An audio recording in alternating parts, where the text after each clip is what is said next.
Ogni giorno mi riempivo di gioia.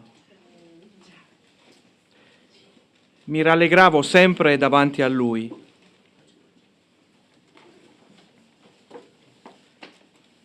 Mi rallegravo nel suo mondo abitato e mi rallegravo dei figli degli uomini. Un benvenuto a tutti, ai presenti e a coloro che ci seguono da lontano, magari da Udine, da una provincia di Udine, fuori regione, fuori dalla nostra nazione. Qualsiasi sia il luogo di provenienza, di ascolto, qualsiasi sia il luogo dove ti stai connettendo, magari potrai anche scriverlo sul nostro canale. Ciò che è significativo è che questo versetto parli anche di te.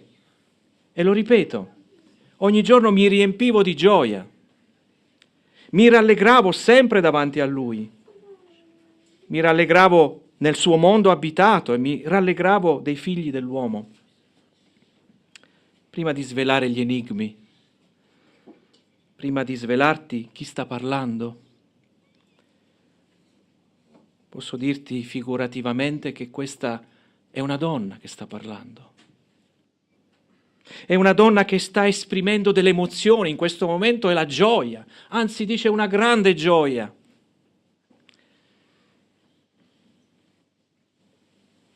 Si rallegra anche di quella realtà che Dio ha creato, nella quale ci sei anche tu. Il mondo nel quale tu abiti appartiene a Dio, glorifica Dio. E questa donna si rallegra dei figli dell'uomo, si rallegra di te, si rallegra dell'umanità stessa. Possiamo dire che è una persona con la quale si vorrebbe fare amicizia, anzi amarla senza ingelosire il proprio partner, perché è una donna che conosce Dio e ama le cose di Dio e non ha grilli per la testa. Volete sapere come si chiama questa donna? Si chiama saggezza e non ha niente a che fare con le cose che sappiamo fare o realizzare. Questa donna ha invece conosciuto Dio, le cose che ha create, e si lascia conoscere nel momento in cui la tua vita si afferra a Dio, nella relazione che oggi vogliamo riconoscere in mezzo a noi. Anzi, invochiamo la sua presenza, chiedegli forse: Signore, presentami questa donna, presentamela. Desidero che ella faccia parte della mia vita, che alimenta le scelte della mia vita, che rallegri la mia vita, che dia capacità ai nostri ragazzi di lavorare bene per Dio. Parlo a voi tecnici, come anche a coloro che sono su quel palco, che ci accompagnano con la musica. Non c'è spazio per le distrazioni, non c'è spazio per tutti noi per le distrazioni. Siamo convocati dalla saggezza. Essa ha qualcosa da dirci e vuole che rimaniamo davanti alla sua porta. E il tentativo oggi è quello di andare davanti alla porta e alla soglia di questa saggezza. Sono qui, dice il prossimo canto, il primo canto di oggi. Sei qui, non sei a caso qui. Siamo qui per uno scopo. Proviamo a cantarlo insieme. Suonate bene, come dice un salmo, come facciamo ogni domenica. Cantiamo bene, lasciamo uscire questo servizio di culto attraverso le competenze della regia, affinché chi ci ascolta da lontano sia appagato dalla qualità del servizio e dalla qualità di ciò che esprimiamo. In altre parole, che tutto sia alla gloria di Dio. Lasciamo i telefonini nella tasca dei pantaloni. Possiamo trattenerli per mezz'ora lì.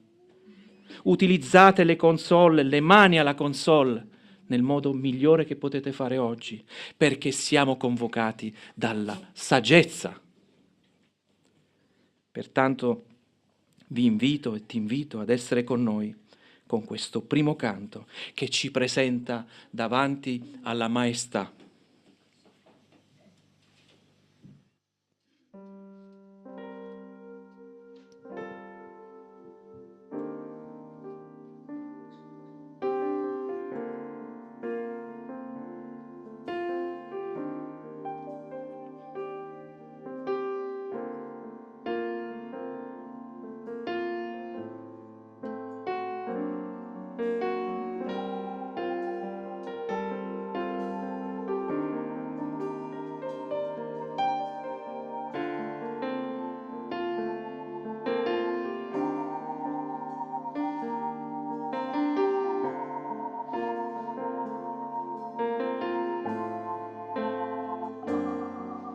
Sono qui, umilmente vengo a te, coprimi con la grazia tua. Sono qui, ero schiavo senza te, tu mi hai dato la libertà. Troverò il vero amore solo in te, perché per primo tu hai amato me. Maestà,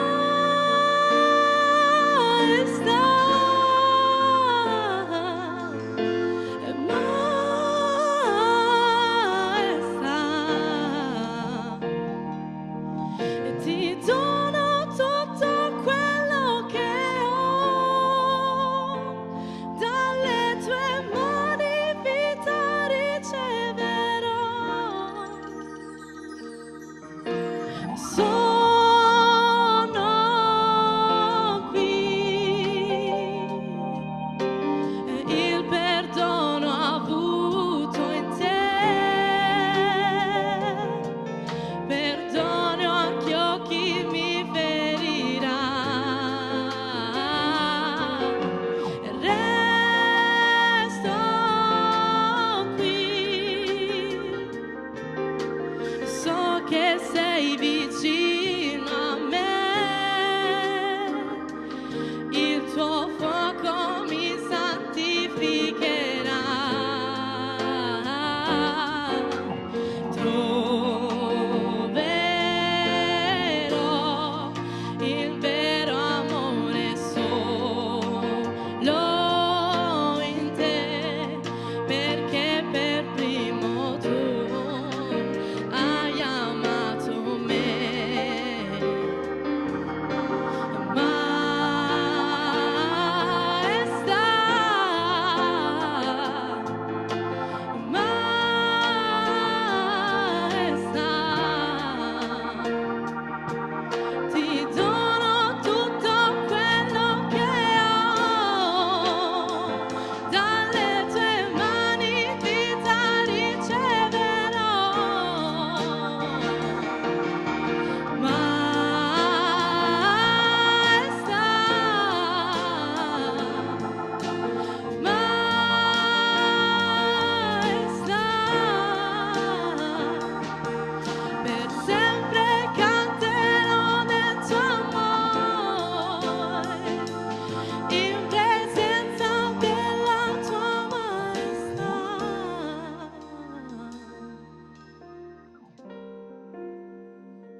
Siete stati mai convocati ad un incontro, ad una riunione solenne? con una persona autorevole, che abbia qualcosa da dire e che abbiamo delle aspettative. La saggezza non chiama forse? L'intelligenza non fa udire la sua voce? Essa sta in piedi in cima ai luoghi più elevati, sulla strada, in incroci, grida presso le porte della città, all'ingresso negli androni. Chiamo voi, o uomini nobili. La mia voce si rivolge ai figli dell'uomo, del popolo. Imparate, o semplici, l'accorgimento, e voi stolti diventate intelligenti. Ascoltate, perché dirò cose eccellenti. Le mie labbra si apriranno a insegnare cose rette. Infatti la mia bocca esprime la verità, le mie labbra detestano l'impietà. Tutte le parole della mia bocca sono conformi a giustizia. Non c'è nulla di ambiguo o di perverso in esse. Sono tutte rette per l'uomo intelligente, giuste per quelli che hanno trovato la scienza. Ricevete la mia istruzione, anzi l'argento e la scienza anziché l'oro ho scelto, poiché la saggezza vale più delle perle. Tutti gli oggetti preziosi non la equivalgono. Io la saggezza sto con l'accorgimento e ho trovato la scienza della riflessione, il timore del Signore e odiare il male. Io odio la superbia, l'arroganza, la via del male e la bocca perversa. A me appartiene il consiglio e il successo. Io sono l'intelligenza, a me appartiene la forza. Per mio mezzo regnano i re e i principi decretano ciò che è giusto. Per mio mezzo governano i capi, i nobili, tutti i giudici della terra. Io amo quelli che mi amano e quelli che mi cercano mi trovano. Con me sono ricchezze e gloria, i beni duraturi e la giustizia. Il mio frutto è migliore del loro fino. Il mio prodotto vale più dell'argento selezionato. Io cammino per la via della giustizia, per i sentieri dell'equità, per far ereditare ricchezze a quelli che mi amano e per riempire i loro tesori.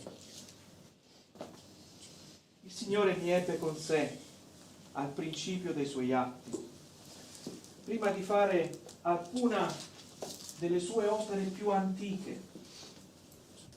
Fui stabilita fin dall'eternità, dal principio, prima che la terra fosse. Fui generata quando non c'erano ancora abissi, quando ancora non c'erano sorgenti rigurgitanti d'acqua. Fui generata prima che i monti fossero fondati, prima che esistessero le colline, quando egli ancora non aveva fatto né la terra, né i campi, né le prime zolle della terra coltivabile. Quando egli disponeva i cieli, io ero là. Quando tracciava un circolo sulla superficie dell'abisso, quando condensava le nuvole in alto, quando rafforzava le fonti dell'abisso, quando assegnava al mare il suo limite perché le acque non oltrepassassero il loro confine, quando poneva le fondamenta della terra, io ero presso di lui come un artefice. Ero sempre esuberante di gioia, giorno dopo giorno, mi rallegravo in ogni tempo in sua presenza. Mi rallegravo nella parte abitabile della sua terra, trovavo la gioia tra i figli degli uomini. Ora, figliuoli, ascoltatemi. Beati quelli che osservano le mie vie. Ascoltate l'istruzione, siate saggi e non la rifiutate. Beato l'uomo che mi ascolta, che veglia ogni giorno alle mie porte, che vigila alla soglia della mia casa, Chi mi trova, infatti, trova la vita e ottiene il favore del Signore, ma chi pecca contro di me fa torto a se stesso. Tutti quelli che mi odiano amano la morte. Pensate che questa donna al capitolo precedente parla anche di sessualità e lo fa con un pudore, con una riservatezza, con una determinazione che stabilisce i confini del sesso, li colloca all'interno di una realtà e definisce ciò che il sesso non è. Quindi una donna in gamba, possiamo dire così, capace di dire delle cose sagge. Ora questa donna si rallegra del mondo di Dio. Ecco perché ho voluto leggere questo capitolo passando in mezzo a voi, perché la saggezza sa anche godersi ciò che Dio ha creato e sa distinguere ciò che non proviene da Dio. Ho letto questo testo di Proverbi perché ci sono state date le strategie per vivere la vita e saperla apprezzare e anche godere. Chi l'ha detto che non possiamo godere anche della vita? La vita è già un godimento.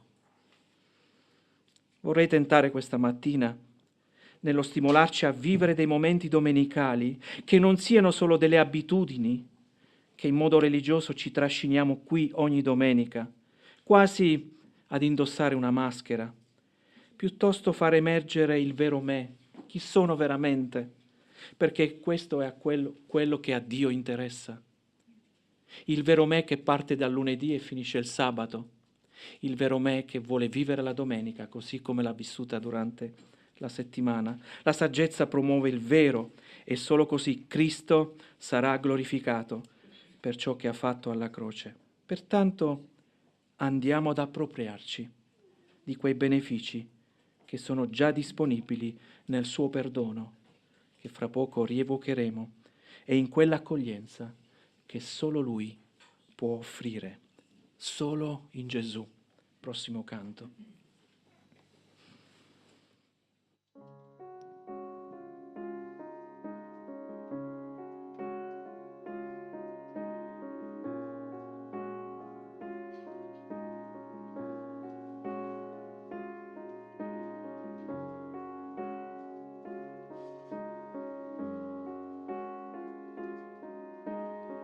Solo in Gesù, nel sangue suo, io fondo la speranza mia.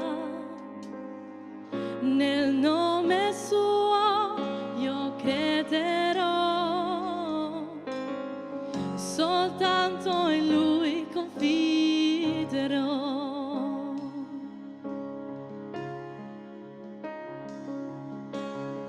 Solo in Gesù, nel sangue suo, io fondo la speranza mia. Nel nome suo io crederò, soltanto in Lui confiderò.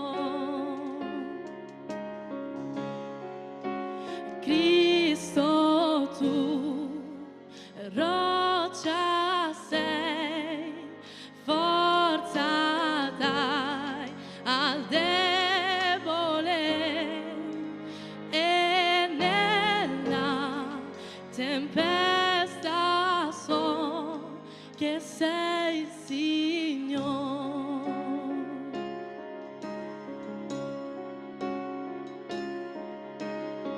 Se non lo vedo intorno a me, riposo nella grazia sua. Qualunque vento soffierà, Lui la mia ancora sarà. Lui la mia ancora sarà. Cristo, tu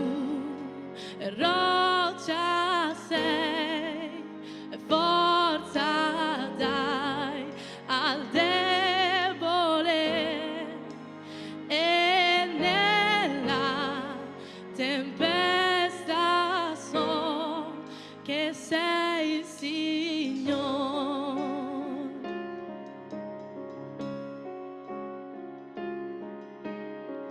Vestito di giustizia sua, mi troverà quando verrà,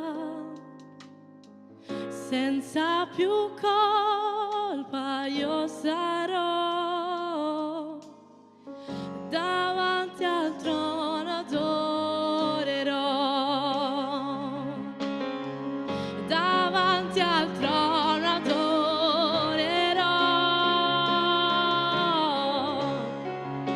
e Cristo tu, roccia sei, forza dai al debole, e nella tempesta so che sei il Signore.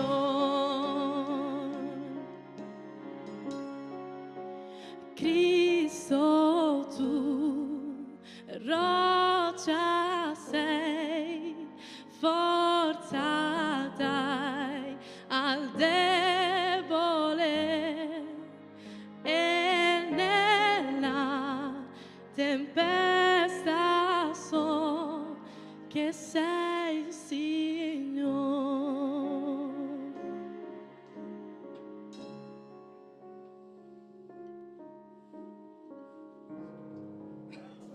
Ô Seigneur Dieu puissant, toi qui es élevé dans les cieux, merci, ô Dieu puissant Seigneur, pour la grâce que tu nous accordes ce matin d'être en ce matin assemblés ici pour t'adorer, Seigneur.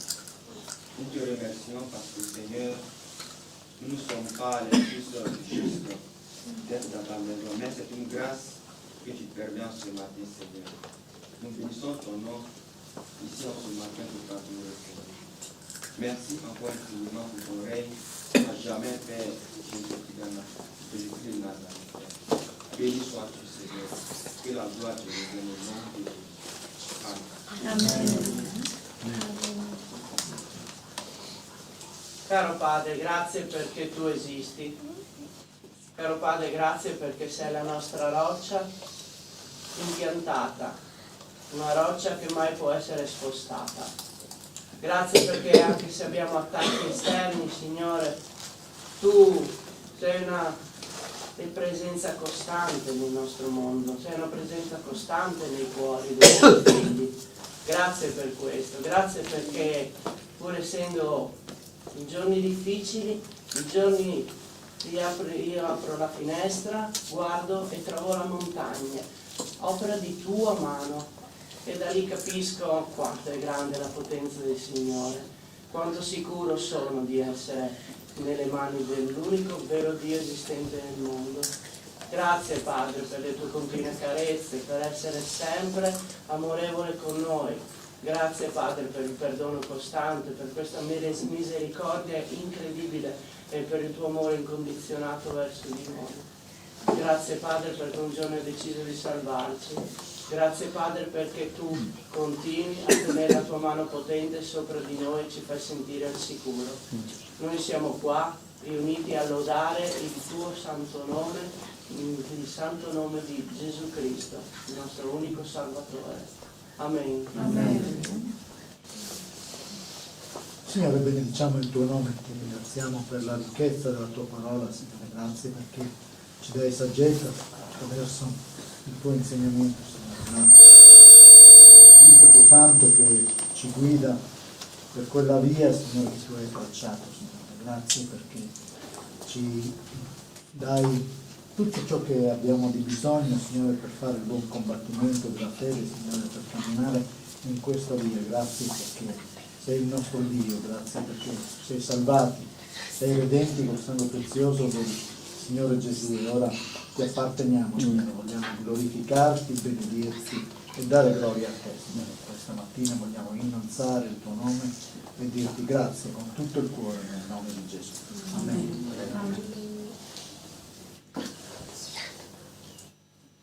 Grazie Signore perché tu sei la potenza Grazie Signore perché tu sei la saggezza. Grazie Signore perché tu sei presente nelle nostre vite. Sia benedetto il tuo nome, Signore, perché tu ci induci a sapere e la sapienza sta nella tua parola, Signore. E se noi leggiamo la tua parola, noi siamo sapienti. Grazie, Signore, perché tu mandi lo Spirito. E lo Spirito Santo che agisce dentro di noi ci aiuta a ricostruire il rapporto con te. Quel rapporto che manca all'uomo naturale, Signore. Sia benedetto il tuo nome, Signore, per i tuoi miracoli. Sia benedetto il tuo nome, Signore, per lo Spirito Santo che tu hai dato ai tuoi discepoli, tutti, anche a noi, per continuare a vivere un'intensità di rapporto con te, Signore. Concedici, Signore, questa intensità di rapporto, anche quando non ci sono queste riunioni, anche quando non ci sono questi momenti di culto. Facci essere un sabato di riposo perenne, Signore.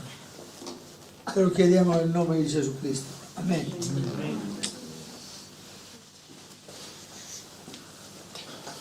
Dio Padre, Signore Gesù, non c'è niente da fare, Signore. Se noi vogliamo avere un rapporto intenso con Te, se noi vogliamo servirti nel giusto modo, se noi vogliamo gioire nella sofferenza, dobbiamo, Signore, imparare da Te, dobbiamo impregnarci della Tua saggezza e della Tua sapienza, dobbiamo scoprire, indagare quello che Tu hai scritto e quello che Tu ci hai e ci stai tramandando tramite la parola di Dio e tramite gli insegnamenti di tutte le persone che servono nel Tuo nome, Signore. Grazie per questo, grazie perché non ci hai tenuto all'oscuro, non ci hai messo su questa terra e ci hai abbandonati, ma costantemente ci ricordi che se vogliamo veramente avere un rapporto con Te dobbiamo scandagliare la Tua parola, Signore. Il mio augurio, la mia speranza è proprio questa, Signore, che tutti noi possiamo appoggiarci alla Tua parola, alla Tua saggezza e al sommo esempio di saggezza che sei Tu, Signore. Tu sei venuto su questa terra e hai mostrato che cosa vuol dire essere pura saggezza al 100%. E Signore, ti chiedo quindi di darci la forza di essere Tuoi imitatori. Grazie, nel Tuo santo nome. Amen.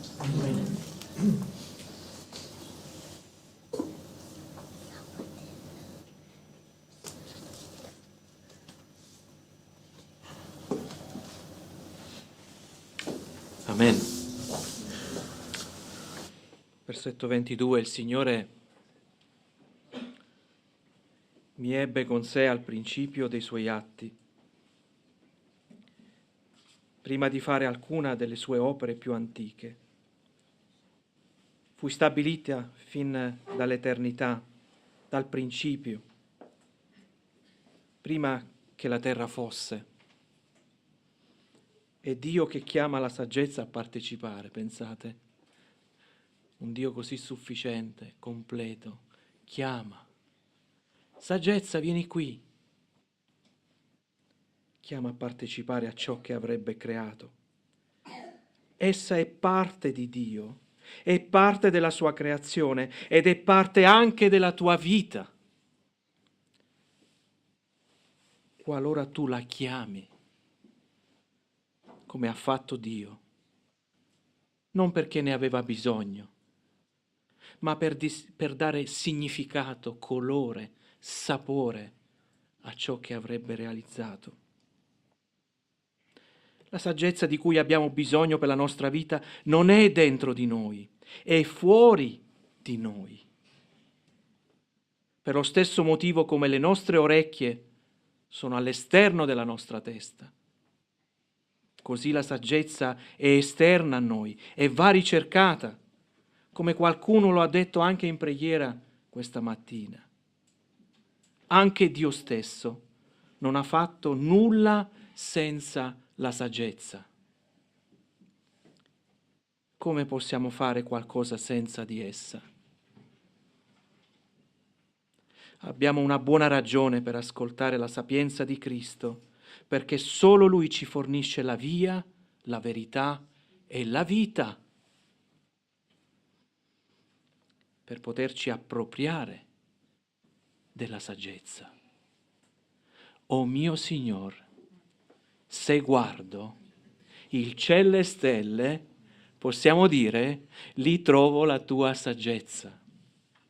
O mio Signor, se guardo a Cristo che è stato inchiodato alla croce, lì troverò la tua saggezza. Proviamo a cantarlo insieme.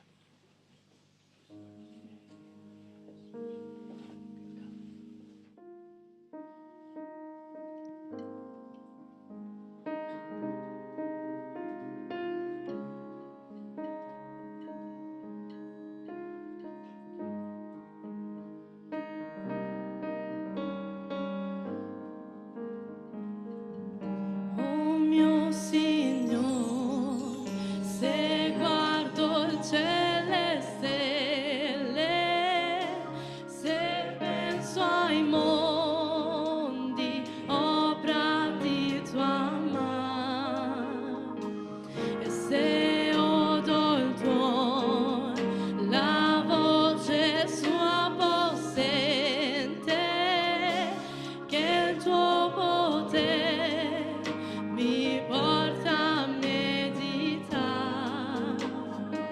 e l'anima mia, Signore, canta a te, e grande tu sei,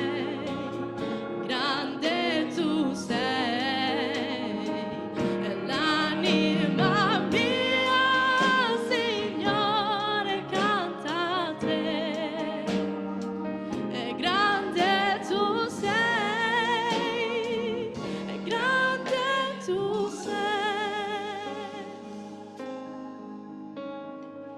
E se per i sentieri del bosco vado errando, tra i rami d'oro tutto un gorgheggiare, e se guardo giù dall'alto di una vetta, odo il ruscello si dolce mormorare, e l'anima mia, Signore, canta a te, e grande tu sei, grande tu sei, e l'anima mia, Signore, canta a te, e grande tu sei, grande tu sei. Se penso, Dio, che il tuo figliolo hai dato per me a morire, comprender non so. Se penso a lui che in croce fu inchiodato per il mio peccato, e mire col tuo amore, e l'anima mia, Signore, canta a te, e grande tu sei, grande tu sei, e l'anima mia, Signore, canta a te, e grande tu sei, grande tu sei.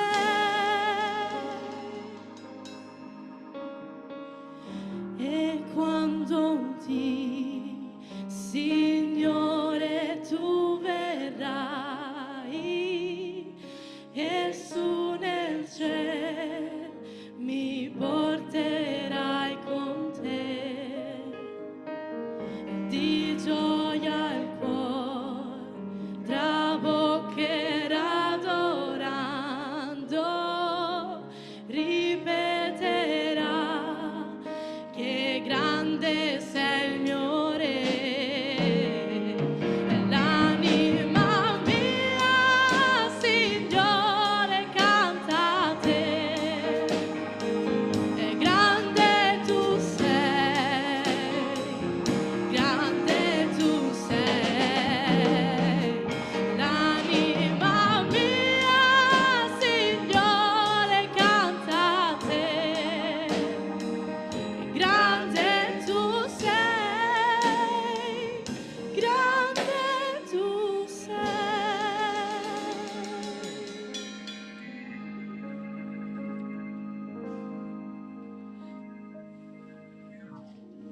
Versetto 31. Pensate a questa saggezza che cammina sulla terra, guarda e dirà: mi rallegravo nella parte abitabile della sua terra, cioè della terra di Dio. Trovavo la mia gioia tra i figli degli uomini. Quale contributo vuoi portare questa mattina all'edificazione della Chiesa? Mi rallegravo nella parte abitabile della terra, trovavo la gioia tra i figli degli uomini. La saggezza gioisce con noi, sapete, non è invidiosa. Spesso le persone sono invidiose per la gioia degli altri, invece la saggezza gioisce su di noi e con noi. La saggezza non è un fastidio, la saggezza vuole mettere ordine dal caos, come ha fatto quando Dio l'ha chiamata a partecipare nella sua buona creazione, come quando Cristo opera nelle nostre vite, inizia qualcosa di nuovo che integra la saggezza. Ecco perché la dobbiamo chiamare nella nostra vita. Non ci sono gli automatismi. Chiama la saggezza questa mattina. Chiamala a far parte della tua vita, a trasformarla, a farla crescere. Chiama la saggezza alla vita, alla tua vita. Qualche riflessione, un pensiero sulla saggezza, sulla gioia della salvezza, sull'opera di Dio nella tua vita?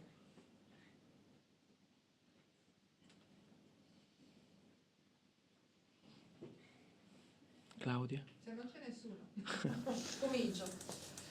Domani, se Gesù non torna prima, saranno 3 mesi che ho avuto l'incidente.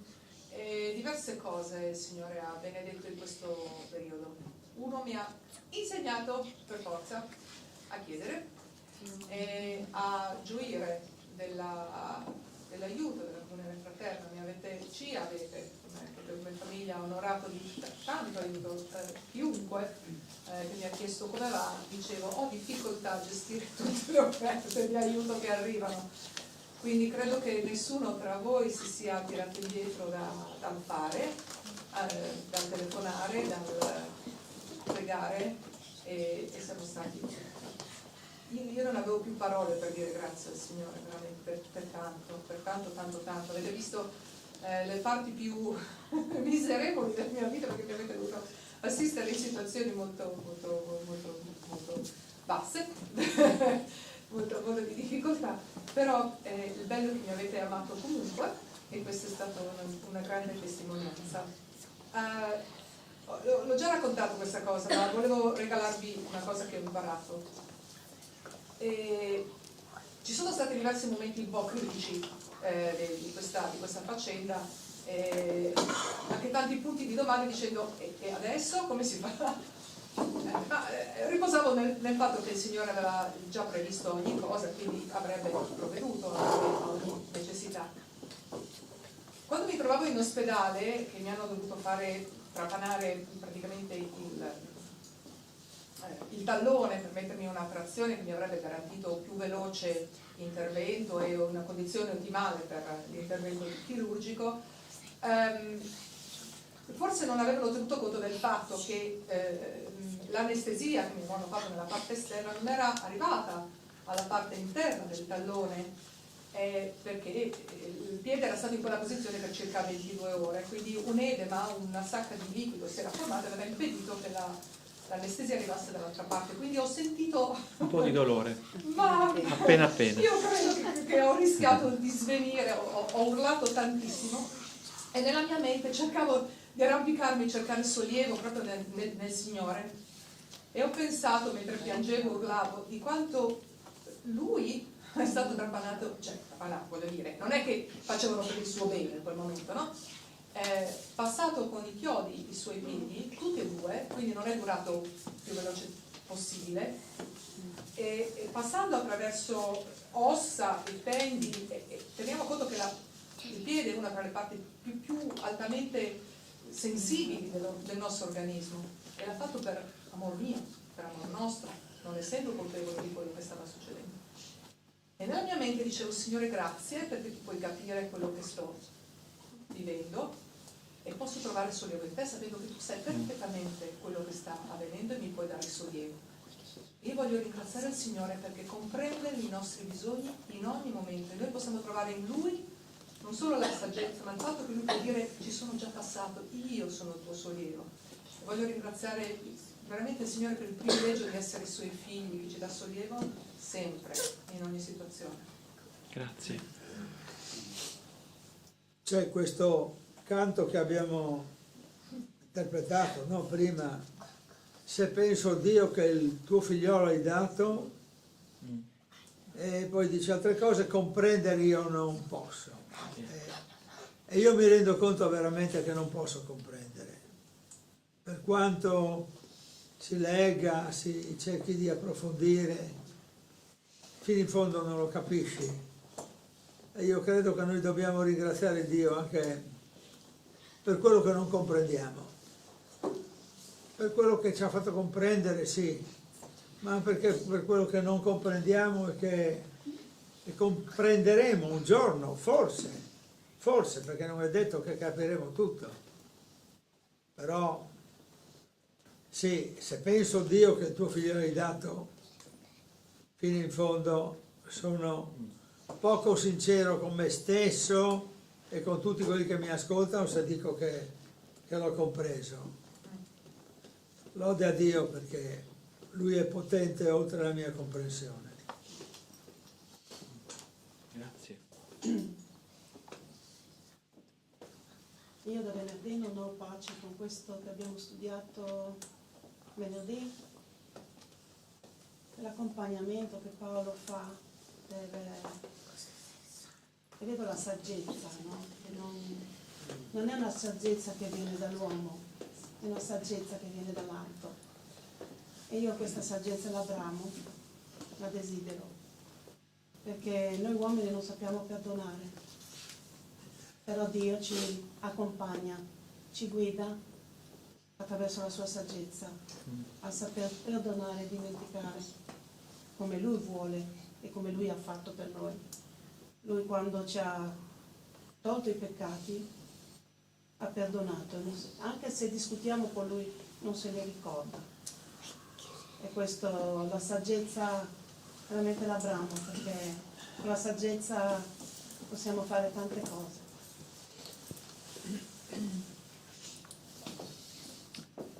Ora è il momento dell'istruzione, perché noi siamo qui anche per essere istruiti. E possiamo rileggere qualche versetto di questo testo di Proverbi. Versetto 33, c'è un appello. Ed è un appello che ci porta qui, al sacrificio di Cristo. Versetto 33 dice: ascoltate l'istruzione, siate saggi e non la rifiutate. Beato l'uomo che mi ascolta, che veglia ogni giorno alle mie porte, che vigila alla soglia della mia casa. Chi mi trova infatti trova la vita e ottiene il favore del Signore, ma chi pecca contro di me fa torto a se stesso. Tutti quelli che mi odiano amano la morte. La cena del Signore è quel memoriale, inviterei Paolo ad avvicinarsi, che ci istruisce. Ecco perché parlavo di istruzione. Ogni volta che lo rievochiamo, partecipando attivamente nel prendere del pane e del vino. È vero che qualcuno verrà da te fra poco a consegnarti tra le mani questi simboli, questo ordinamento che Cristo ha lasciato alla Chiesa, ma in realtà sei tu che vieni al memoriale come atto di responsabilità. Desideri ardentemente avvicinarti a quel memoriale affinché la sapienza di Cristo sia l'unica vera necessità nella tua vita. Beato l'uomo che mi ascolta, che veglia ogni giorno alle mie porte, che vigila dirà questa donna sapiente, alla soglia della mia casa. Chi mi trova infatti trova la vita. Per celebrare la vita è necessario che qualcuno muoia al posto tuo. Non è forse scritto in Prima Giovanni: chi ha il figlio ha la vita e chi non ha il figlio di Dio non ha la vita? È una domanda. Ecco perché abbiamo bisogno di stare alle porte e alla soglia della casa della saggezza. Stiamo lì per celebrare la vita. Il contrario è non esserci. E allora, solo allora facciamo violenza a noi stessi. Ovvero nel mondo di Dio non esiste il neutro. Chi avrebbe pensato che non stare davanti a quella porta o a quella soglia della saggezza avremmo fatto violenza a noi stessi? Chi avrebbe pensato una cosa del genere? Piuttosto avrei pensato nel mio immaginario ad uno stato di indifferenza. Ma non esiste, non c'è indifferenza, c'è violenza contro noi stessi. L'ironia è che se ti allontani da lei, ti ferisci, ti fai violenza, e se conosciamo la violenza quando essa è procurata agli altri, ne esiste una analoga che violenta noi stessi, il vivere lontani dalla porta della saggezza. Quale condizione del cuore porti davanti a questi simboli? Allora scopriamo che Cristo ci ama più di quanto noi amiamo noi stessi. Rifiutare Cristo è come fare violenza su noi stessi.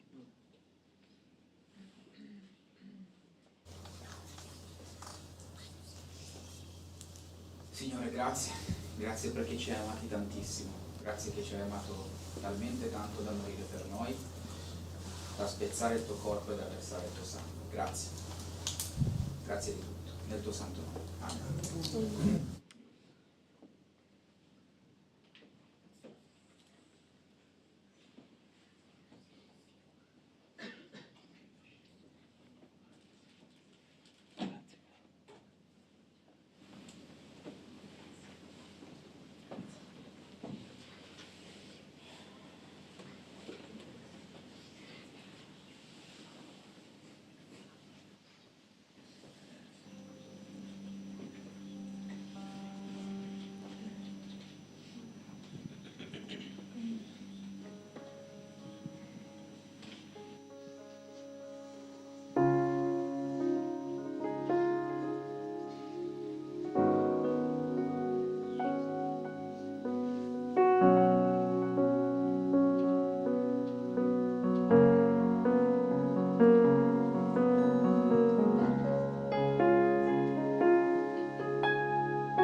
Tu sei degno, sei l'agnello, santo sei Signore.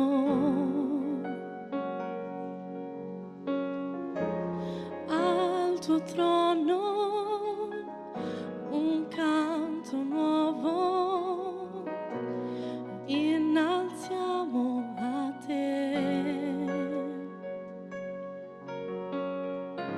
Santo, santo, santo è Dio l'Onnipotente, che era e sempre sarà. Tutto il mondo canta lodi ad Re, tutto tu sei per me ed io ti adoro.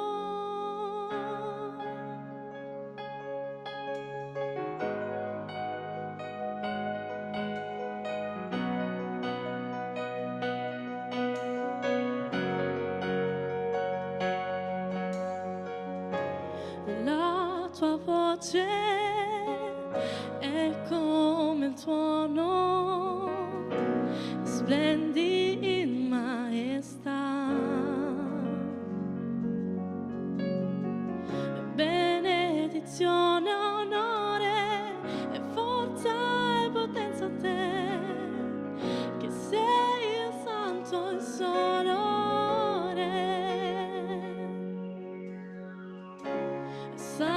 santo, santo, santo, è Dio l'Onnipotente, che era e sempre sarà. Tutto il mondo canta, lodi a rete re, tutto tu sei per me ed io ti adoro.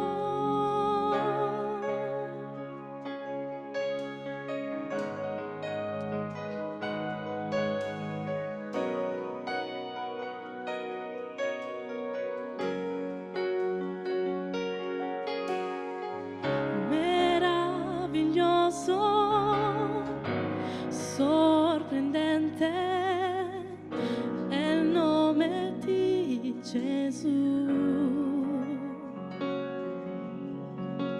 Il pane della vita e l'acqua che ti seta, un mistero sei per me. E santo, santo, santo è Dio l'Onnipotente, che era e sempre sarà.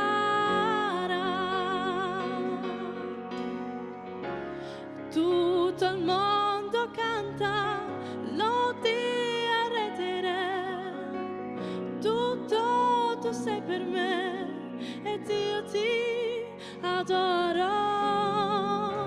Santo, santo, santo è Dio l'Onnipotente, che era e sempre sarà. Tutto il mondo canta, lodi a redire, tutto tu sei per me ed io ti adoro.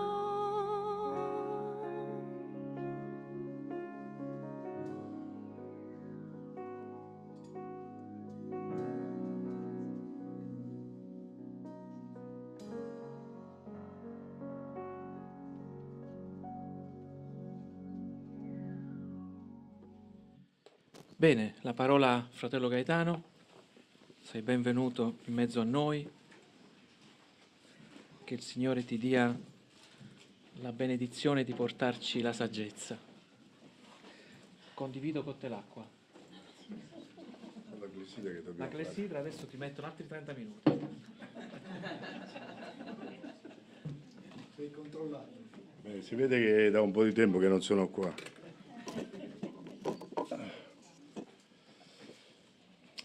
Va bene, e casomai se si svuota la rigiriamo. Buongiorno.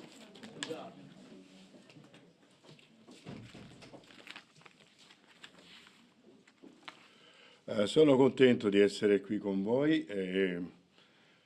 L'altra volta vi ho seguito online, quindi quando non posso vi gioisco con voi in altra maniera. Sono contento che questa Chiesa va avanti e vi do la buona notizia che la strada non è terminata e quindi bisogna ancora andare avanti.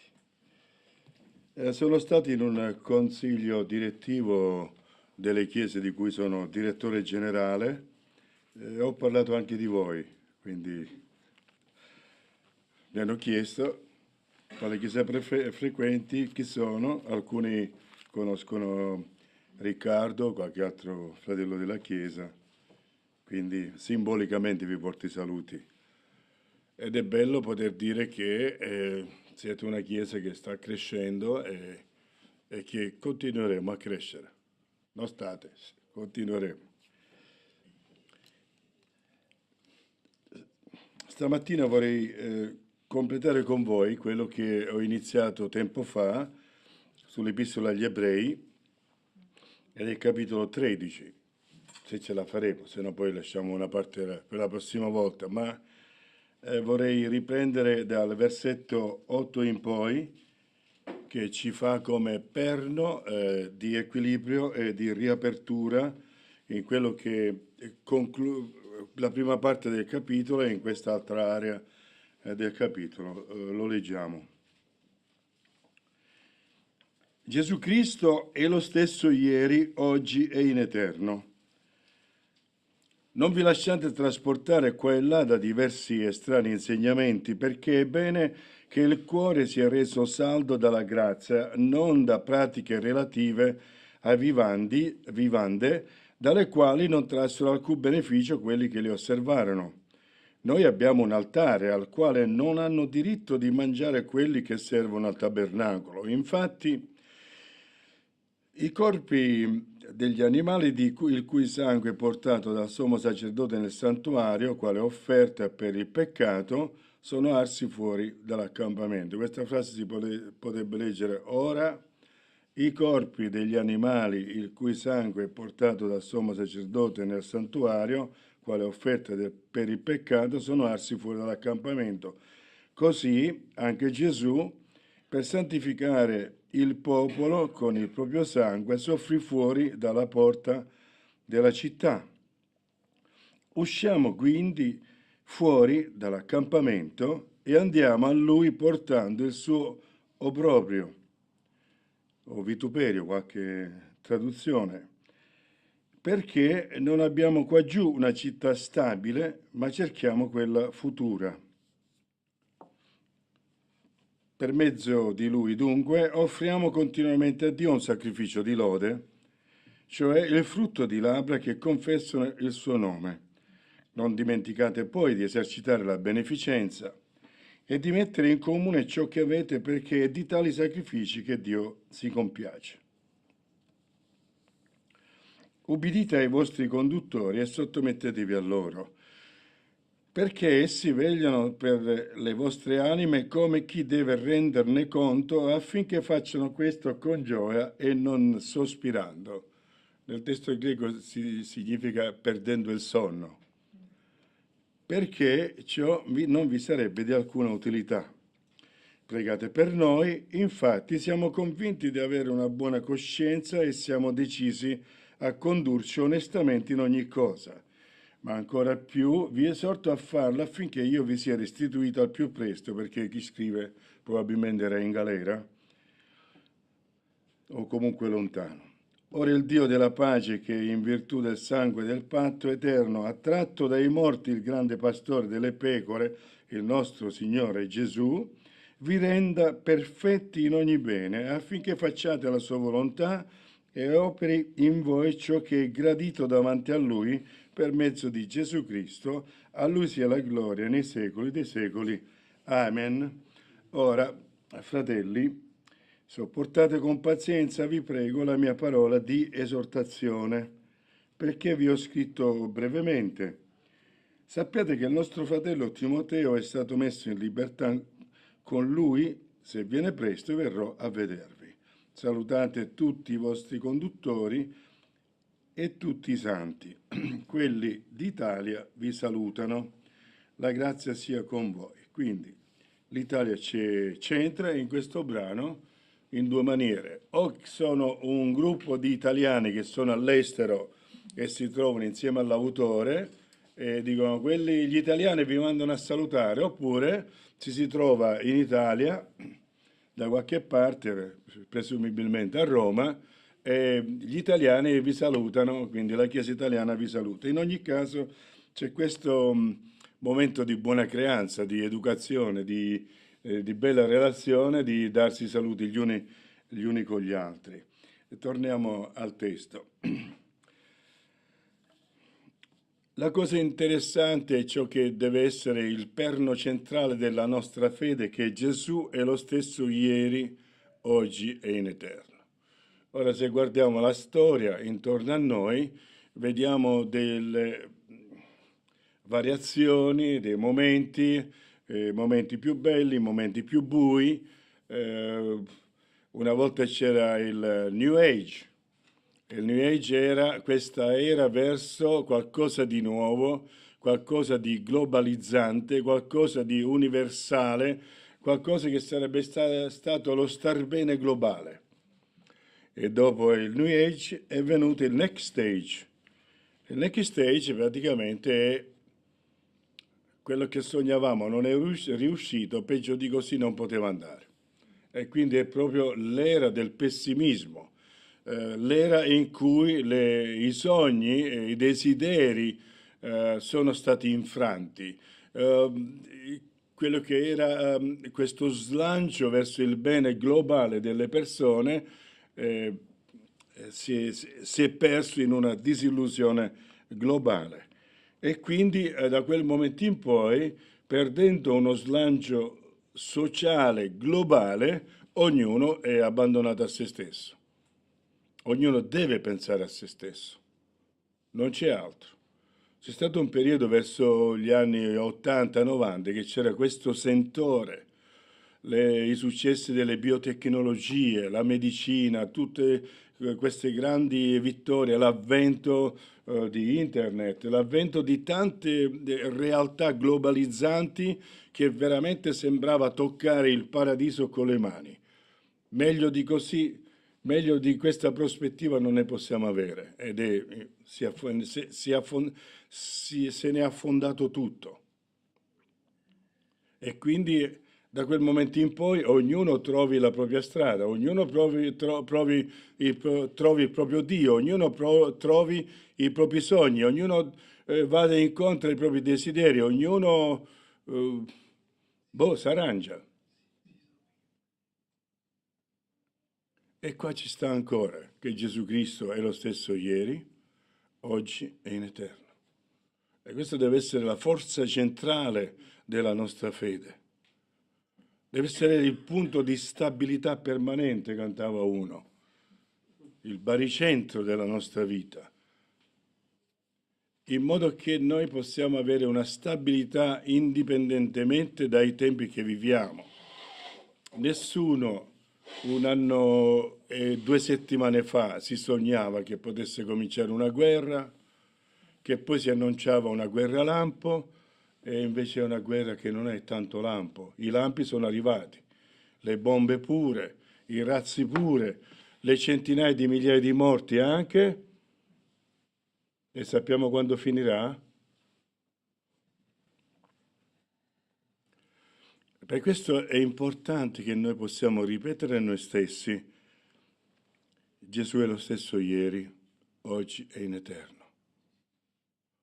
Avere questa traccia, questa via, questo cammino, questa lampada al nostro piede, questa luce al nostro cammino, questa lampada al nostro piede, cioè questo aver vicino a noi colui che nei tempi si è rivelato essere presente e che non ci lascerà orfani, ci ha detto: sto andando a preparare un posto per accogliervi. Abbiamo bisogno di questo pensiero che ci sostiene e ci rende saldi nella nostra vita. Probabilmente dipende anche dall'età in cui ci pensiamo di più o di meno, ma anche voi ragazzi avete bisogno di pensare a questo, perché al di là di tutte le energie e i sogni che avete, Dio vi benedica per i vostri sogni, avete bisogno di pensare all'elemento di stabilità fondamentale della vostra vita. Cos'è che dà stabilità nella vostra vita? A partire dalla pubertà si comincia a essere spinti nella vita sociale, nella vita di tutti i giorni, nella vita propria, alla conquista di se stessi. E si incontrano le paure. Non avete bisogno di confessarla a me o di dirla a me, sono fatti vostri.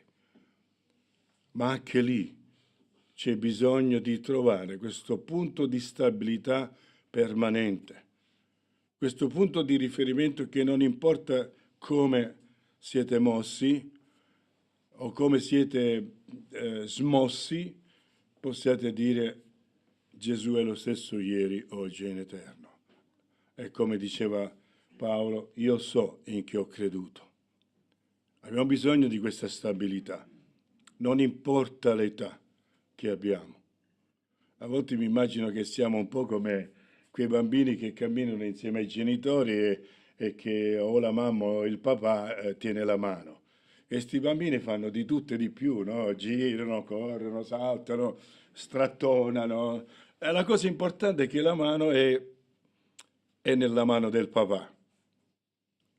Perché magari ogni tanto c'è la pozzanghera, lo tiri su, lo porti, insomma, non so se vi è capitato, ma a me è capitato, cioè, anche a me è capitato di prendere al volo mio figlio perché la macchina si è fermata così, a quella distanza. E l'importante è avere questo legame, questa appartenenza, questa vita in Cristo che rende stabilità. E a seguire sono enunciate alcune situazioni che ci fanno riflettere e non importa anche l'età che abbiamo. Non vi lasciate trasportare qua e là da diversi strani insegnamenti, quindi ce ne sono insegnamenti strani in giro, anche dentro le chiese evangeliche. La porta è sempre aperta, può entrare tutto e chiunque. Girano e circolano cose di tutti, insegnamenti di tutti i tipi e non sono novità, giravano già al tempo degli scrittori del Nuovo Testamento, ma anche prima. C'è sempre questo richiamo all'attaccamento del Signore, alla parola di Dio, perché la parola di Dio è quella che non cambia. Le teste possono interpretare, possono inventare anche cose che non stanno né in cielo né manco in terra, e meno male individuali che non sono né del cielo e manco della terra, quindi che il vento se le possa portare bene. Una botta di bora, cioè quella che spazza tutto, si porti via tutto quello che c'è da portare via. Però è vero che arrivano. E se noi non abbiamo questa stabilità centrale di sapere in chi abbiamo creduto e chi è colui che è l'autore della nostra fede, per dire ancora delle parole dell'Epistola agli Ebrei, noi siamo trasportati, siamo sballottati da qui e là, da strani insegnamenti, perché è bene che il cuore sia reso saldo dalla grazia. Abbiamo la grazia in Gesù e non da pratiche, dice qua, relative a vivande dalle quali non trassono alcun beneficio quelli che lo osservano. Non sta parlando dell'acqua, non sta parlando del biberon o biberone che ti fai per, come si chiamano quelli, per stare meglio. Mi viene la parola additivi, no? E integratore, sì, quelli là. Non sta parlando di quello, ma sta parlando di tutte quelle pratiche idolatre, possiamo dire quelle pozioni magiche, religiose, a cui come si dice, legavano delle credenze e dei modi di fare. Se tu bevi questo, ti passerà tutto. Una volta c'erano, non so come li chiamate voi qua, i maghi, i fattucchiari, gli stregoni, quelli là, che davano qualcosa da mangiare, che c'erano fatte certe cose, davano delle bevande. Di questo stiamo parlando. La stabilità del tuo cervello, perché parla il cuore si è stabilito da questo che è nella Bibbia il cuore e il cervello. La stabilità del tuo pensiero, di chi sei, sia data dalla grazia. Non posso fare niente per comprarmela e qua siamo fregati, perché noi ameremmo fare qualcosa per comprarci il cielo e non possiamo fare niente. Arriva ed è in dono. Ci umilia, sì, dobbiamo andare con umiltà al Signore, ma Lui è colui che rialza la nostra vita e ci mette in cammino. E qua dice, questi qua hanno fatto tutto quello che hanno voluto, ma non ne hanno tratto alcun beneficio. E poi ancora, dice, noi abbiamo un altare al quale non hanno diritto di mangiare quelli che servono al tabernacolo. Ha parlato dei culti pagani che non hanno avuto nessun giovamento, ma sta parlando anche di un'altra realtà di cui il cristianesimo è la continuità. C'è l'Antico Testamento, l'Antica Alleanza. E l'autore sta dicendo, adesso c'è un altare, sì, ma non confondiamo le cose.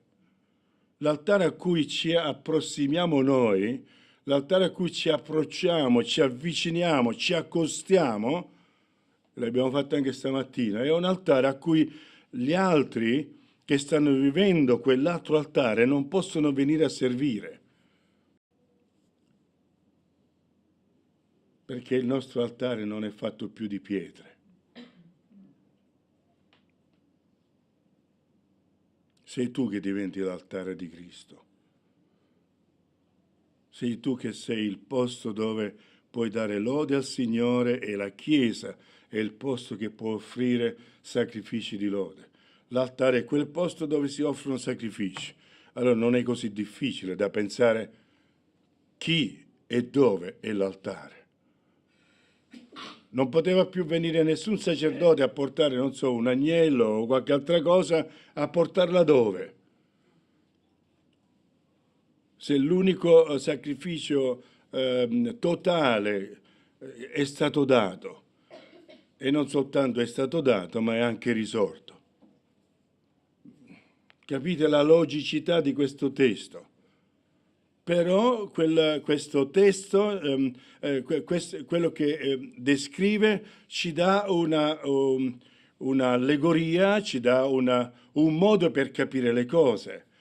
Quello che è successo, quello che noi leggiamo nell'Antico Testamento non è banale, non è vuoto, ha un significato, e l'autore quello che ci sta dicendo è che sì, loro non possono venire più a fare un sacrificio perché noi abbiamo un altro altare, ma lo possiamo chiamare lo stesso altare, cioè allo stesso modo possiamo chiamare anche questo luogo altare, perché sono avvenute delle cose simili.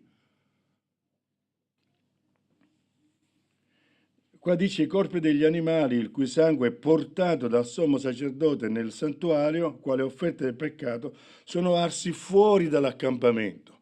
C'era un posto dove veniva fatto l'olocausto, ed è un posto dove la vittima sacrificale veniva consumata totalmente.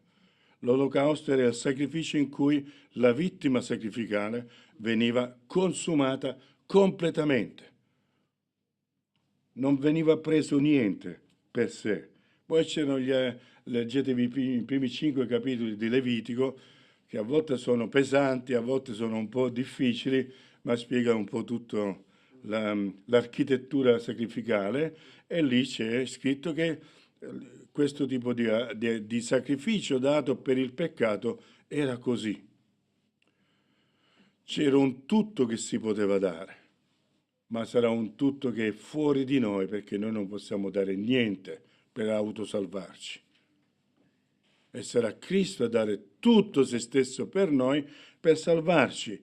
E questo veniva fatto fuori dall'accampamento, e anche Gesù è morto fuori dall'accampamento. È morto fuori da Yerushalayim, cioè la città della pace. È andato a morire fuori da dove ci sarebbe stata il luogo della pace. Gerusalemme significa città della pace. Gesù non muore lì, perché lì ci deve essere la pace, lì ci deve essere la riconciliazione, lì ci deve essere la shalom, ci deve essere il posto dove si sta bene. Ma la maledizione, il sacrificio, l'olocausto non va fatto lì. Perché? Perché è simbolo del peccato, è simbolo della mancanza di pace, è simbolo del conflitto fra te e la santità di Dio. Allora muore fuori dalle città della pace.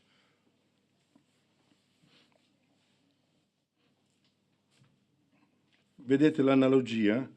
Perché anche Gesù, per santificare il popolo, con il proprio sangue soffrì fuori dalla porta della città.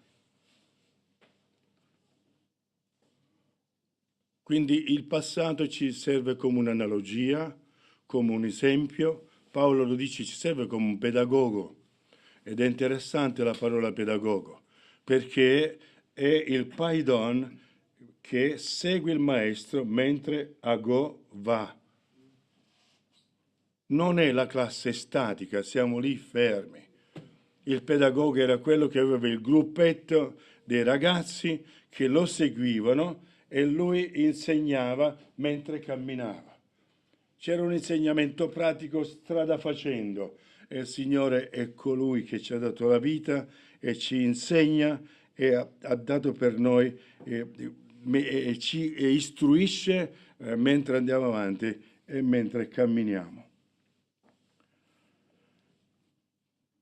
Usciamo quindi fuori dall'accampamento, anche noi andiamo alla ricerca, andiamo all'incontro di ciò che ha portato a noi la pace e noi possiamo ancora confrontarci. Per questo ho detto l'abbiamo fatto stamattina. Anche stamattina ci siamo confrontati con la Santa Cena e andiamo a Lui portando il suo proprio. La parola greca dice quello che è stato rimproverato a Lui. Ed è forte. Al Signore è stato rimproverato di essere figlio di Dio. Al Signore è stato rimproverato di farsi Dio. Sono state rimproverate tante cose. E queste qua sono stati la sua vergogna, il suo vituperio, il capo d'accusa. E anche tu, se parli di certe verità bibliche, sei come qualcuno che sei fuori dalla norma, non parli come gli altri, non affermi le cose come le affermano gli altri. Anche tu, se dedichi questo tempo al Signore, forse qualcuno ti dirà, ma che vai a fare là dentro? E voi che ci fate qui? Che suonate a fare? Voi perché siete qui? Hai bisogno di crederci, hai bisogno di portare ciò che è stato il messaggio di Cristo, l'azione di Cristo, la realtà di Cristo, la vittoria di Cristo, ma è un linguaggio che lo capiamo noi, e non perché vogliamo essere settari, perché è un linguaggio che non è quello del mondo. Le persone che non hanno la salvezza verranno a bussare a questo messaggio quando avranno ascoltato tutti i messaggi e non sanno più quale messaggio ascoltare. Non è stato il nostro cammino? Siamo andati da tutte le parti a bussare, ascoltare tutte le campane, ascoltare tutte le voci, tutti i messaggi. Perché siete qua?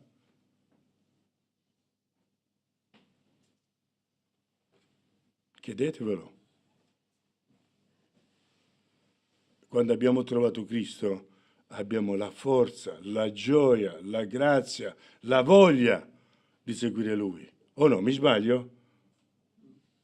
Potete fare qualche cenno? Questo è.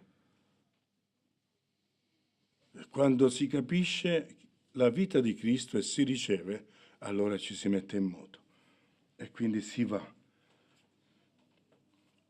E andiamo a Lui portando il nostro obbrobrio, quello che ci potrebbero dire gli altri. Gesù è lo scandalo per i giudei ed è la pazzia per i greci. Ecco, detto in parole semplici, l'incomprensibilità del credente nei confronti di chi cerca di capirsi qualcosa. Perché lo fanno? Dicono sempre gloria a Gesù, però sono brava gente. Ecco, così li hanno definiti i credenti della Chiesa prima di nascere io. La Chiesa di Vittoria è nata nel 1921, ha già 100 anni benefatti e quindi, ecco, dicono sempre gloria a Dio, però sono brava gente. Cioè, sono incomprensibili, sono matti, sono fuori di testa, però sono brava gente. Come mettere insieme questo paradosso? Andare da Gesù e lo metti insieme automaticamente. E per questa grazia che rende saldo il nostro cuore, come abbiamo letto all'inizio nel versetto 9, allora per mezzo di Lui dunque offriamo continuamente a Dio un sacrificio di lode. A un cristiano che viene difficile dire gloria a Dio, grazie Signore, penso che non l'ha conosciuto. Non si parla bene di uno che è cattivo, non si parla bene di uno che non ti è conosciuto, si parla bene solo di qualcuno che si è conosciuto. Quindi se ti viene un po' male parlare bene di Dio, parlare bene di Gesù, vabbè, ti dico conoscilo e poi ne parliamo. Va bene detto così? Io non pretendo che qualcuno parli bene di Gesù senza conoscerlo, o no? Però se pensi di conoscere Gesù e ti viene un po' stentato lodare Dio, beh, c'è qualche problema. Cosa posso dirti? Conoscelo meglio. Perché man mano che ci si conosce poi ci si apprezza di più, Certo, con alcuni è meglio girare i tacchi e andarsene via. Però se parliamo di Gesù, insomma, tanto di cappello, lui più lo conosci, più ami conoscerlo, più lo conosci, più ti sorprende in bene e più viene voglia di lodarlo. Quindi se dovete fare un po' di conoscenza con Gesù, fatela pure, così vi viene un po' più voglia di lodare il Signore, va bene? Cioè, non è una cosa difficile, cioè, se avete conosciuto un amico, un'amica che pian pianino parlavate bene, sai, ho conosciuto una brava persona, e poi è un amico, e poi è come un fratello, è come una sorella, e poi è uno di famiglia, e poi. E poi tante volte è diventato la moglie, il marito, insomma, e poi. Ecco, questo cammino di conoscenza sempre più approfondita ti porterà automaticamente a poter lodare il Signore con più con tanta spontaneità. E oltre a questo però c'è il frutto, quindi qual è questo sacrificio di lode? Che a noi la parola sacrificio ci spaventa. Ed è il frutto di labbra che confessano, che affermano il suo nome. Il nome in ebraico è la totalità della persona, il significato della persona. Per questo viene parlato che avrà un nome sublime, un nome che non ci sarà un altro simile, perché lui non ha un altro simile. È lui che sarà colui che è l'Immanuel, Yoshua, tutto quello che vi hanno già detto, e quindi verrà facile parlare bene di Dio, parlare bene di Gesù, anche come dice ogni tanto Gaetano, anche se ogni tanto non lo capisco, vabbè. Ma lui non è che si offende se gli dico che non lo capisco, perché mi dice, Gaetano, con la testolina che c'hai tu, non è che possiamo andare, si parlava della saggezza poco fa. La saggezza, ci dice Giacomo, se qualcuno manca di saggezza, mi raccomando, chiedetela al Signore che dà liberamente. Significa che c'è un momento in cui abbiamo una certa saggezza, si può crescere. Se la mia saggezza non è quella di Dio, avrò sempre qualche difficoltà a capire Dio.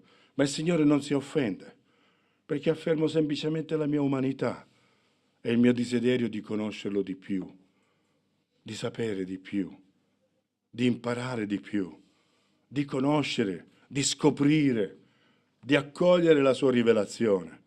Questo slancio interiore verso il Signore con amore. E poi però c'è qualche altro sacrificio che ci viene detto. Non dimenticate poi di esercitare la beneficenza e di mettere in comune ciò che avete, perché di tali sacrifici è di tali sacrifici che Dio si compiace. E ricordo bene ancora la predicazione di domenica scorsa, quindi non ci metto molto tempo. I 2 soldini della vedova, mi pare che il fratello Silvano ve li ha spiegati molto magistralmente, siamo a posto, non devo dire altro. Però se c'è qualcosa di cui il Signore si compiace, è che noi usiamo le nostre risorse sia per il bene degli altri, ma anche per il bene della comunità, per il bene inter nos e per il bene, come si dice, extra nos, affinché vedranno le vostre opere e glorificheranno il Padre vostro che è nei cieli. Matteo 5, 13, 14 più o meno. Andiamo all'altra parte e che dice... Ah, è finita? Giro? Oh, è questa, sto girando.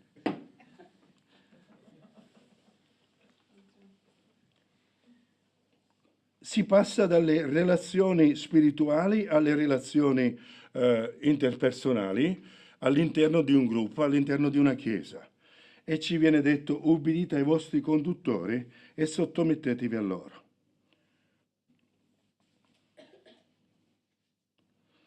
Le 2 parole che sono scritte qua sono 2 termini diversi, l'uno dall'altro ovviamente, perciò vengono tradotti in modo diverso.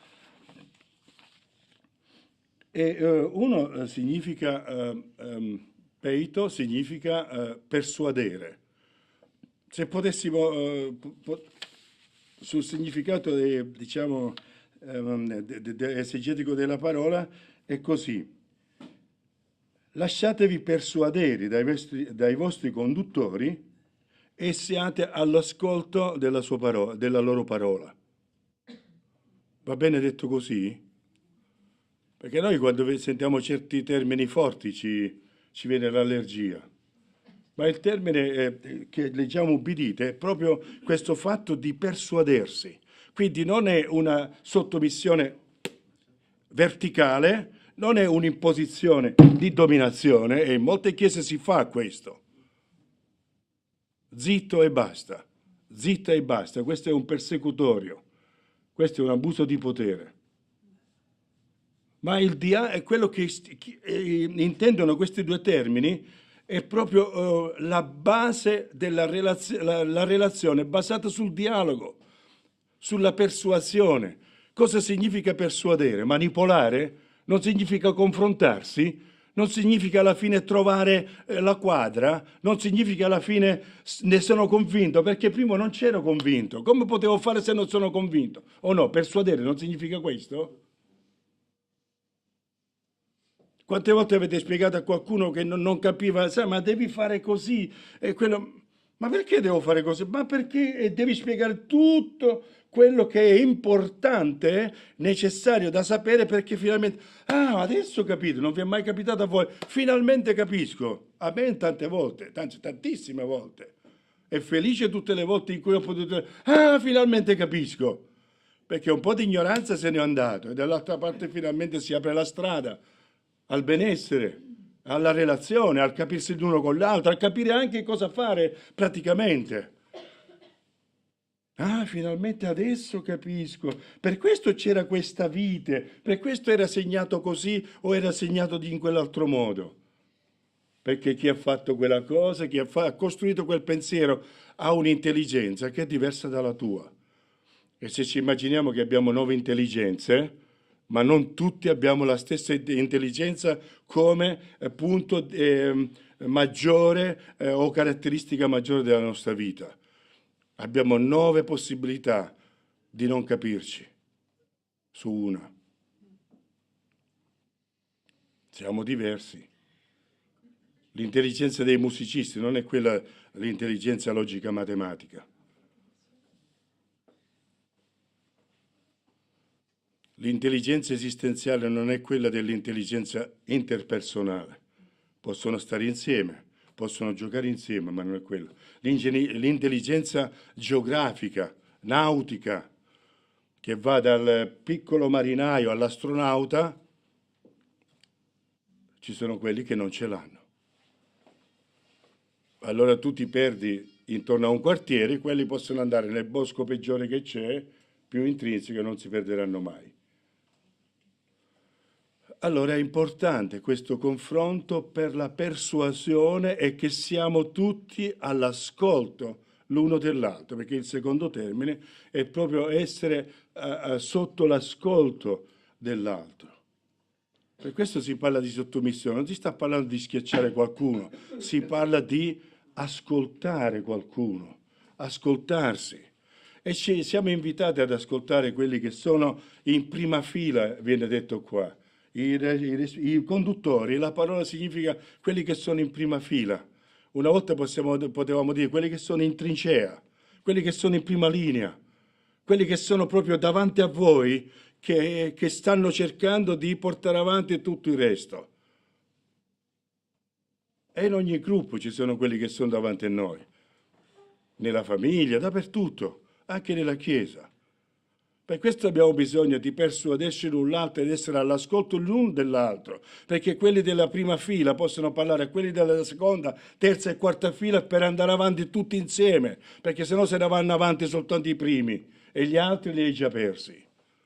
Questa mutua responsabilità nel poter ascoltarsi gli uni gli altri e trovare soprattutto la convinzione di fare le cose.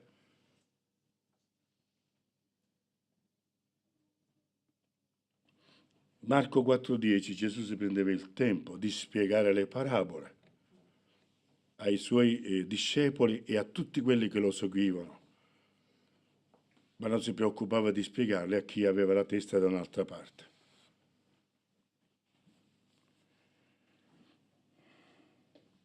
E un'altra cosa interessante da mettere in pratica nella comunità è questo fatto di essere autoresponsabili di se stessi.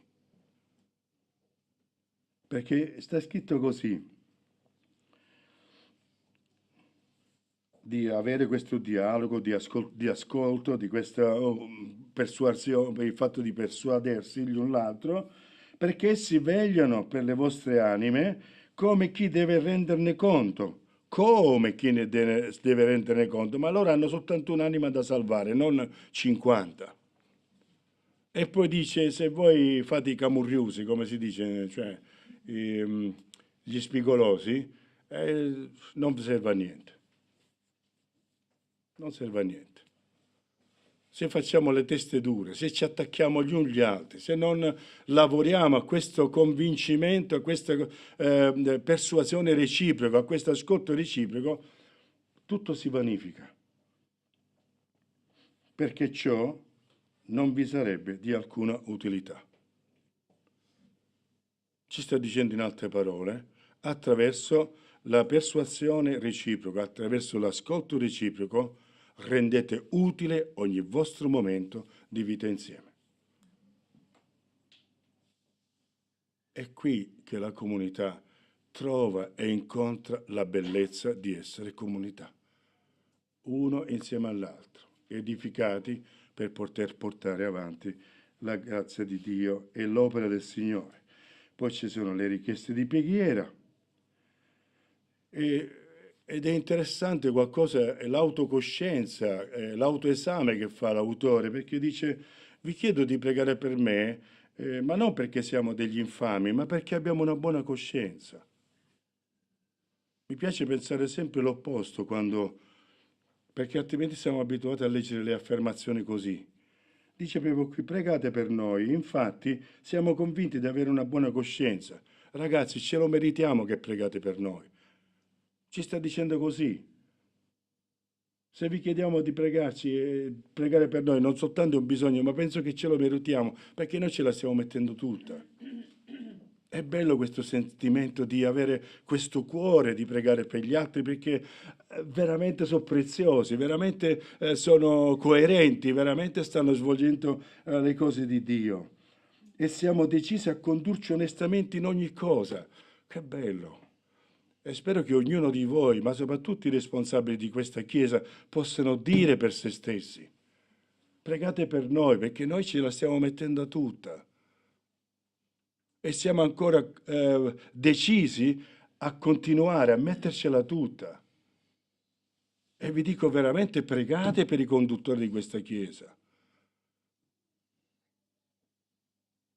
Perché se non sono decisi a mettercela tutte, fra un po' se ne andranno e non li vedete più. Ma se sono rimasti là, in prima linea, a continuare il loro cammino, a prendere le loro responsabilità, sono ancora decisi di andare avanti e quindi si meritano le vostre preghiere. Io qua mi metto un po' dall'esterno, va bene? Le vostre preghiere se le meritano tutte. E chiunque ha una responsabilità, se lo volete agire con coerenza, con amore, con passione, e continuano a essere costanti nel loro impegno, ma pregate per loro. Anche stamattina è stato detto, ma pregate per loro.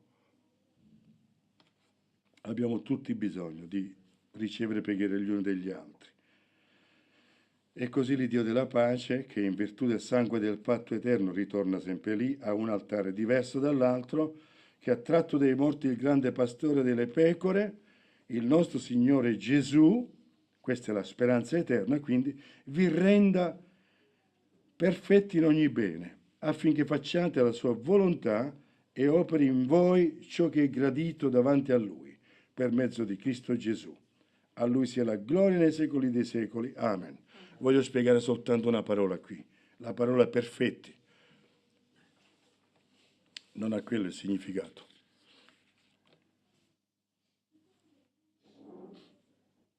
È un cammino questa parola. Significa Lui ci renderà adatti, interi, completi.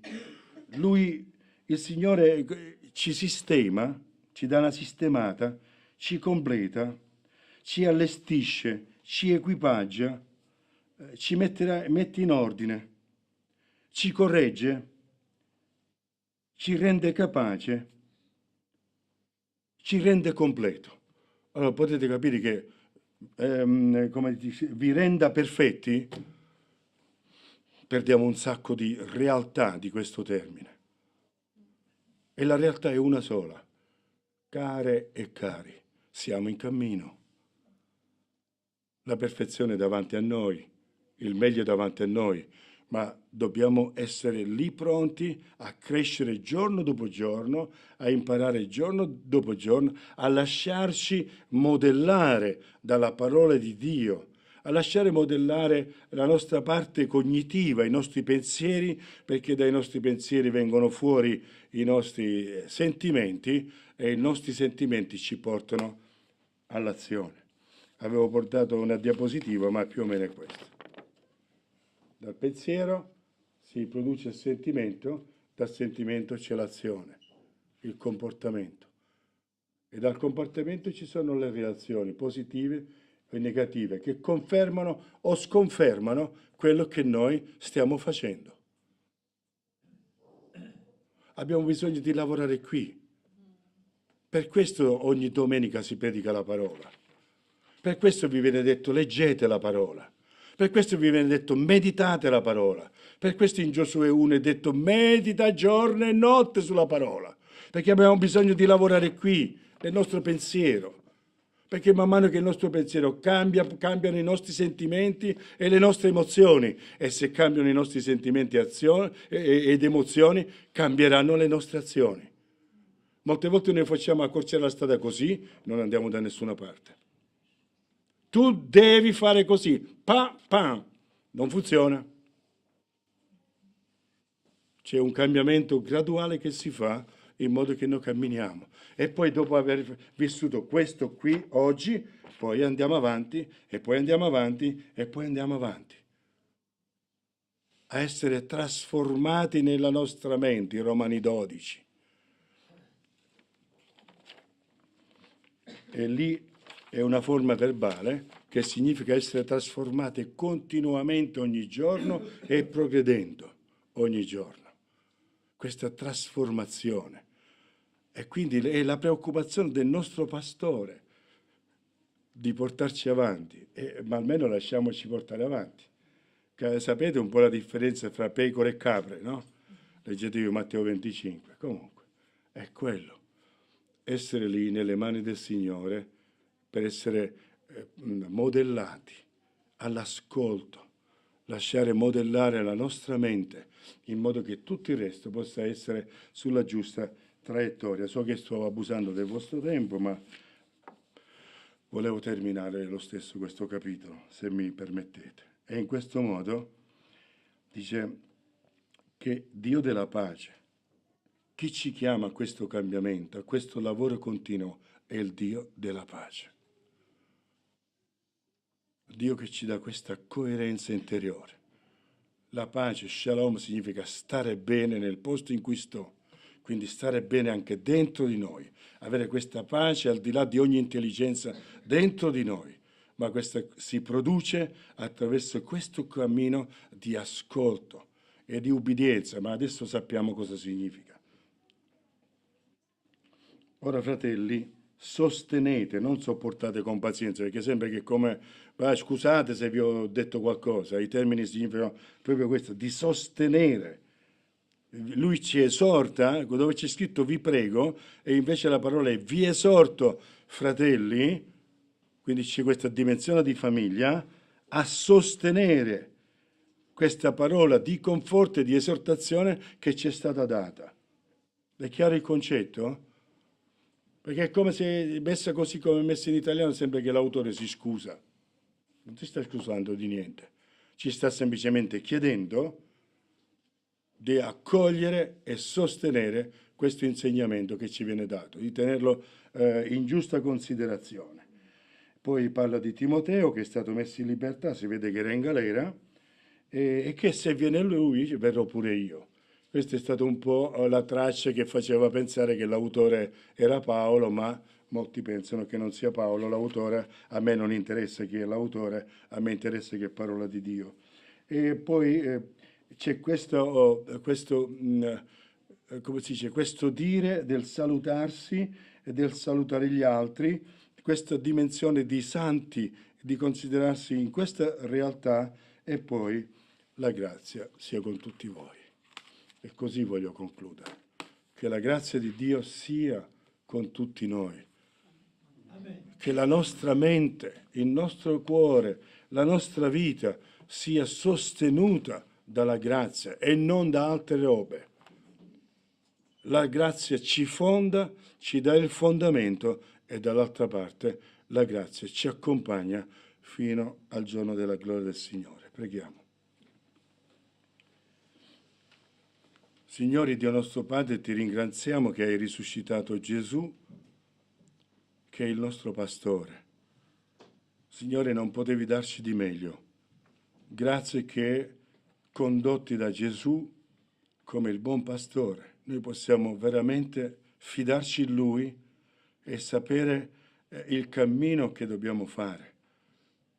E che Lui che cammina davanti a noi, passo dopo passo, ci accompagna nella tua parola, ci aiuta a trasformare la nostra mente, ci aiuta a trasformare le nostre azioni, affinché noi possiamo essere coloro che ti onorano e ti glorificano durante la nostra vita e su questa terra. Amen.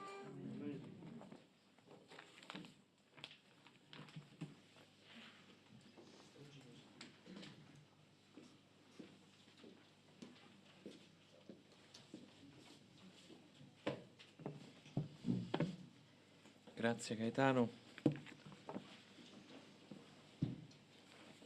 Il tempo scorre, a volte la clessidra sembra che vada più veloce del solito, però siamo stati, credo, nutriti, incoraggiati, fortificati nella fede.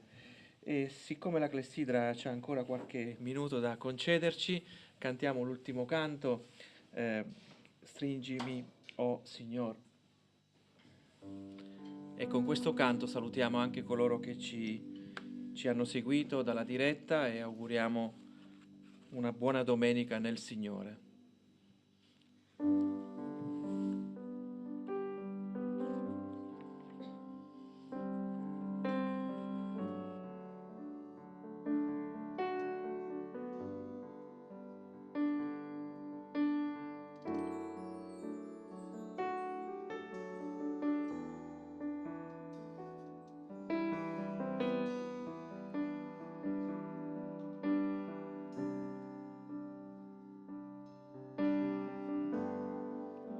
Stringimi, oh Signore,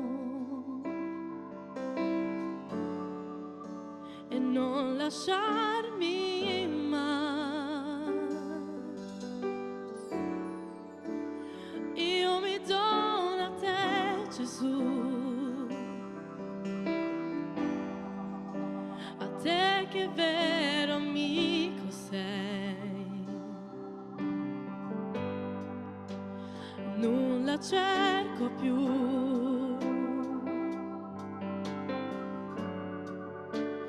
voglio solo te. Chi supplirti mai potrà? Brucia il fuoco del tuo amore. Mostrami la via ed io ti seguirò.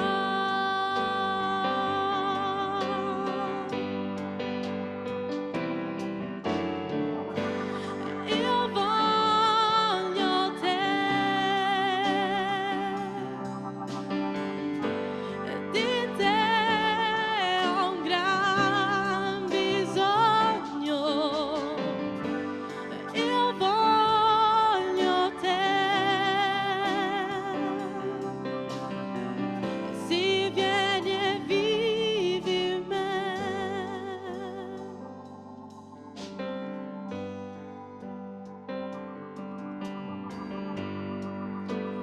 Stringimi, oh Signore,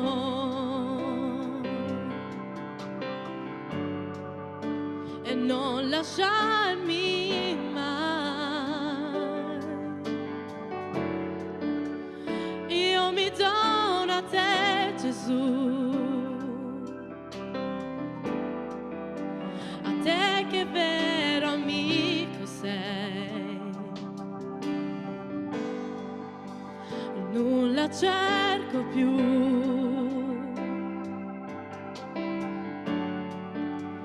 voglio solo te. Chi supplirti mai potrà? Brucio il fuoco del tuo amore, mostrami la via ed io ti seguirò.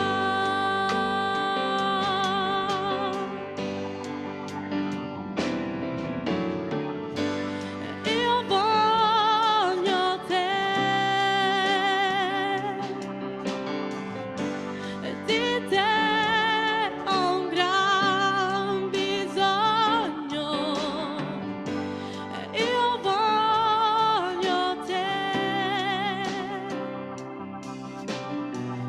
si viene, vivi in me.